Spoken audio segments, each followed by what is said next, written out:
DYFI নেতা কলতান দাশগুপ্তের গ্রেপ্তারের প্রতিবাদে আন্দোলনে সামিল হলো সংগঠনের সদস্যরা। সোমবার উত্তর দিনাজপুর জেলা কালিয়াগঞ্জ থানা ঘেরাও কর্মসূচি পালন করে তারা। বিকেলে সুকান্ত মোড়ে সিপিএম কার্যালয় থেকে প্রতিবাদ মিছিল শুরু হয়। এরপর থানার সামনে এসে বিক্ষোভ দেখান সংগঠনের সদস্যরা। ধৃত দলীয় নেতার নিঃশর্ত মুক্তির দাবিতে এদিন রায়গঞ্জ বালুরঘাট রাজ্য সড়কের ওপর মানববন্ধন কর্মসূচিতে হাত মেলান সিপিএম ছাত্র যুব সংগঠনের সদস্যরা। উপস্থিত ছিলেন সিপিএম নেতা মনোরঞ্জন পাটোয়ারি, ভরতেন্দ্র চৌধুরী, ছাত্রনেতা সুজয় সাহা, অয়ন দত্ত সহ অন্যান্যরা।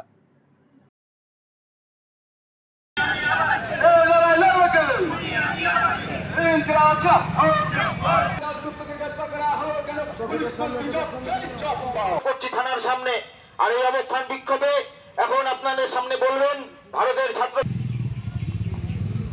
ভারতের গণতান্ত্রিক যুব ফেডারেশন ডিওয়াইএফআই এর কেন্দ্রীয় কমিটির সদস্য কমরেড কলতান দাশগুপ্ত, যিনি প্রথম দিন থেকে যখন অভয়ার ডেড বডি নিয়ে চুপিসারে পালিয়ে যাচ্ছিল, সেই সময় মীনাক্ষী মুখার্জি, ধ্রুব সাহার সাথেও প্রথম সারিতে দাঁড়িয়ে কলতান দাশগুপ্ত সেই বডিকে রুখে দিয়েছিল, যার ফলেই আজকে গোটা রাজ্য না গোটা পৃথিবীতে আন্দোলনটা ছড়িয়ে পড়েছে।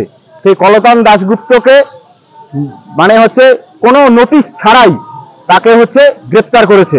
14 তারিখ ভোরবেলা তিনি যখন সারা রাত জেগে একটা কর্মসূচি করে যখন বাড়ি ফিরছিলেন, সেই জন্য তারই বিরুদ্ধে নিঃশর্তে কলতান দাশগুপ্তকে মুক্তি দিতে হবে।